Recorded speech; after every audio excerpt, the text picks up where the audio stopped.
Okay, this is vlog 1, and today is Sunday the 8th. The first thing that I saw so far that kind of made me think back to the reading was in the Museum of Genocide.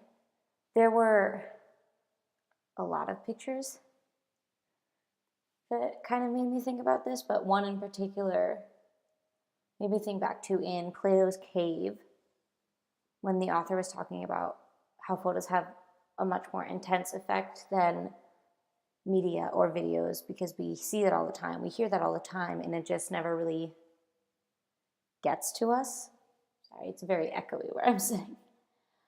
But that there was one photo in particular of a man burying his infant son that he had lost to illness after being deported from Lithuania when the Soviets came in. And that picture kind of grabbed me. That's not the kind of thing you can't look away. You have to look at it. That moment in time is sitting there in front of you, and it's not going to change, and it's not going to go anywhere. It's not like a video or a newscast that's just going to end and you never have to think about it again. That picture is there forever. That piece of time is forever remembered in that photograph. And, it impacted me. It hit me in a way that it wouldn't have had it been a video or a newscast. But that museum, I think, was very unique because these events weren't, we don't hear about them as much as we hear about, the Holocaust or, other mass casualties. This is something that I really didn't know a lot about. So it was very interesting for me to get to go in and see it. But, I noticed even throughout the whole museum, I was much more attracted to, the pictures than the documentaries that they had playing, the videos that they had playing. Because I've seen documentaries before, we studied it. I have a good understanding of what happened now, but the pictures are, just staring at you, and they're, that piece of time, just, you can't look away, and it really kind of hits you like a brick wall. And that, it really just makes you think. Kind of on the same note, from in Plato's Cave, about pictures just being a piece of time. The author mentioned that they're a slice of time that you can collect and then keep, and you can just have that collection of seconds, of moments, of lives, and that's really kind of the beauty of photography. That's what I'm here to figure out. And today when we were at the orphanage, another student, Grace, she really kind of bonded with the kids, and there was a moment right when we were leaving where there were several kids hugging her and a couple other kids running down to meet her, and I was standing sort of at the top of the stairs and she was at the bottom, and I was kind of looking around, and in that moment kind of decided that this slice of time needed to be captured so that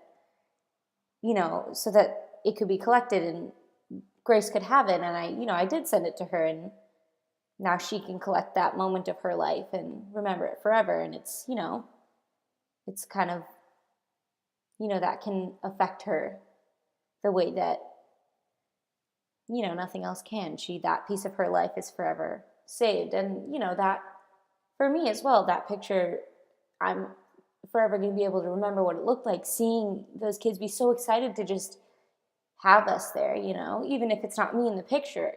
I was able to capture that slice of time, and that's, like I said, that's what I'm here to do, to figure out, kind of how to catch those moments and really say something with them. The other thing that I wanted to talk about is more in relation to the lecture. We talked about autophotography, and it's not so much directly that, but in kind of a sideways way. I noticed that as I'm taking pictures, the way that I'm taking them and the way that I'm sort of like trying to angle my photos and set up my photos is not only speaking to the experiences of the people that lived through this trauma, but speaking to how seeing it is affecting me. The way that I'm taking my photos is really kind of showing my experience the way that nobody else can show the way that I'm experiencing this brand new part of the world that I've never seen. You know, the farthest international I've ever been is Canada.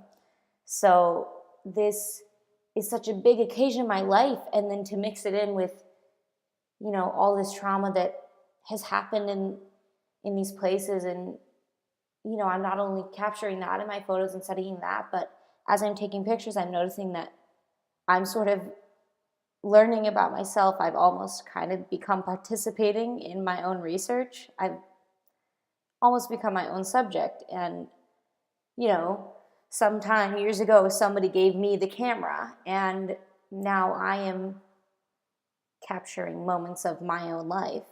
And I think that's really cool that I'm able to, hopefully through my photos, show